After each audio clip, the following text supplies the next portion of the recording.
गौतम बुद्ध की प्रेरणादायक कहानियाँ। अछूत व्यक्ति। एक दिन गौतम बुद्ध अपने शिष्यों के साथ एकदम शांत होकर बैठे हुए थे। उन्हें इस तरह से बैठे देखकर उनके शिष्य चिंता करने लगे कि कहीं वह अस्वस्थ तो नहीं।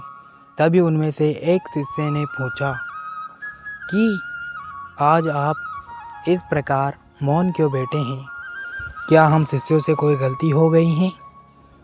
फिर अचानक उनमें से एक और शिष्य ने कहा, भगवान, क्या आप अस्वस्थ हैं? इस पर भी बुद्ध ने कुछ नहीं कहा और मौन रहे।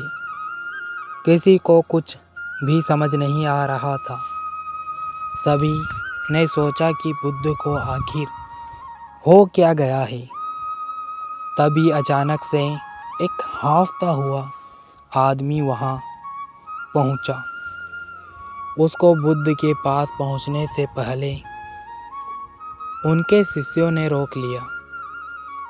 शिष्यों के द्वारा रोकने पर वह आदमी जोर जोर से चिल्लाने लगा और बोला, गुरुजी, आप मुझे अंदर आने से क्यों रोक रहे हैं और मुझे अंदर आने की अनुमति क्यों नहीं मिल रही है?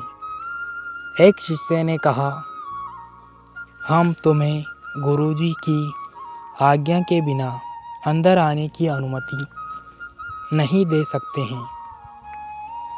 इतना सुनते ही वह व्यक्ति अब और भी ज़्यादा जोर से चिल्लाने लगा।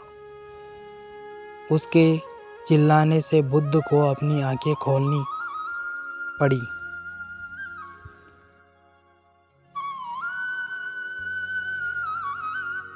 बुद्ध के आंखें खोलते ही उस आदमी ने अंदर आने की पूरी कोशिश की, लेकिन फिर भी बुद्ध ने अपने शिष्यों से कहा, इस इंसान को अंदर मत आने देना। यह आदमी अछूत है और ऐसे अछूत इंसानों को अपने धर्म सभा में आने की अनुमति मैं नहीं देता हूँ। सभी शिष्य बुद्ध की यह बात सुनकर दंग रह गए। शिष्यों ने सोचा कि भगवान बुद्ध कब से झूठ अछूत जैसी बातों पर विश्वास करने लगे। थोड़ी देर बाद बुद्ध के कई शिष्यों ने उनसे पूछा, हमारे धर्म में तो जात पात का कोई भेद नहीं है, फिर वह अछूत कैसे हो गया? फिर बुद्ध ने समझाया, आज वह इंसान क्रोधित होकर यहाँ आया है और क्रोध से इंसान की एकाग्रता भंग हो जाती है। क्रोध में व्यक्ति मानसिक हिंसा कर बैठता है। इसलिए जब तक वह क्रोध में रहता है वो अछूत ही माना जाएगा। इसलिए उसे कुछ समय एकांत में रहना चाहिए। क्रोध से भरा शिष्य भी बुद्ध की सारी बातों को ध्यान से सुन रहा था। अब उसे पश्चाताप हो रहा था। अब वह समझ चुका था कि अहिंसा ही महान कर्तव्य और परम धर्म होता है। उसे अपने किए गए व्यवहार पर बहुत पछतावा हो रहा था। वह बुद्ध के चरणों में जा गिरा और आगे से क्रोध ना करने की शपथ ली। बुद्ध का यही मतलब था कि क्रोध में आदमी अनर्थ कर देता है,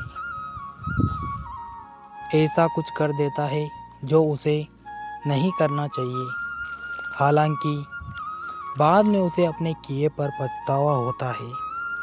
असली मायने में देखा जाए तो क्रोधित व्यक्ति अछूत हो जाता है और ऐसे में उसे अकेला ही छोड़ देना चाहिए।